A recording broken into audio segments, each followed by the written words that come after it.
আমিষ অথবা নিরামিষ যে কোনো রান্নায় 1 চামচ এই মশলা দিলেই কিন্তু রান্নার টেস্ট খুব চেঞ্জ হয়ে যায়। তা বন্ধুরা, আজ আপনাদের দেখাবো এমন একটি মশলা যেটা আপনারা ঘরে তৈরি করে রাখলে যে কোনো রান্নায় কিন্তু এটা ইউজ করতে পারেন। আর বিরিয়ানি থেকে শুরু করে ফ্রাইড রাইস বা যে কোনো গ্রেভি জাতীয় রেসিপি বলতে পারেন, এটা দিলে কিন্তু রান্নার টেস্ট সম্পূর্ণ চেঞ্জ হয়ে যাবে।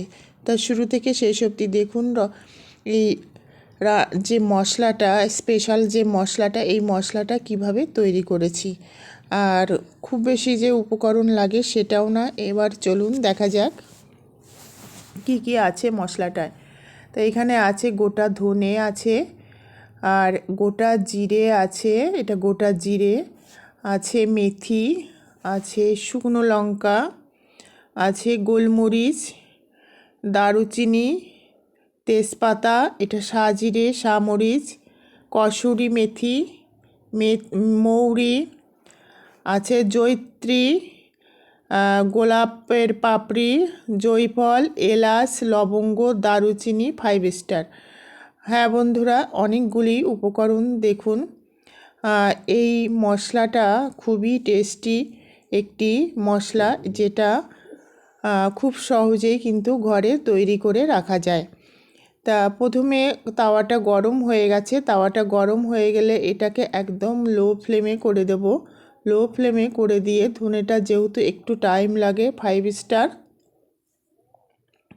আগে কিন্তু লো ফ্লেমে একদম হালকাভাবে দারুচিনি, লবঙ্গ এগুলি কিন্তু যে মশলাগুলি দিচ্ছি সেগুলো হালকাভাবে ফ্রাই করে নিতে হবে।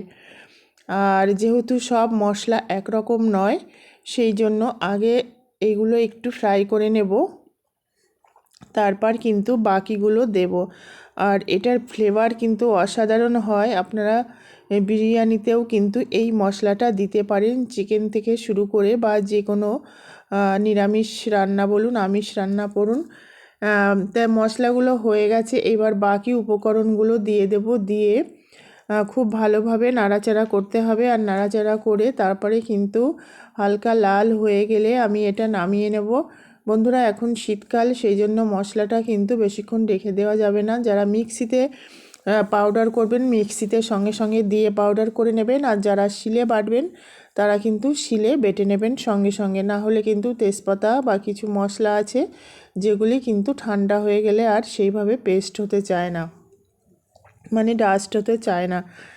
তা আজকের এই মশলার রেসিপিটা কেমন লাগলো আপনারা কমেন্টস করে জানাবেন বন্ধুরা।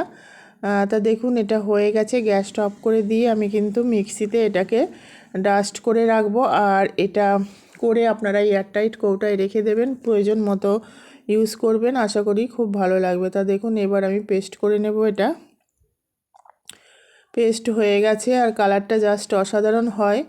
মশলাটা কিন্তু বেশি পুড়ে গেলে হবে না বন্ধুরা, সেই দিকে খেয়াল রাখতে হবে। দারুণ ফ্লেভার বেরোয়, মানে গন্ধেই অর্ধেক ভোজন হয়ে যায়।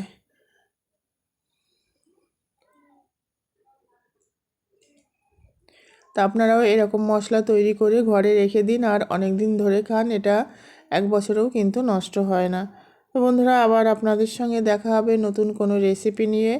সবাই খুব ভালো থাকবেন। নতুন বন্ধুদের উদ্দেশ্যে বলছি, যদি ভালো লাগে তাহলে চ্যানেলটি সাবস্ক্রাইব করে অল নোটিফিকেশান অন করে রাখবেন, যাতে নতুন নতুন রেসিপি আপলোড হলে সবার আগে আপনার কাছে নোটিফিকেশান যায়। তা আজকের মতো এখানেই, আবার দেখা হবে নতুন কোনো রেসিপি নিয়ে।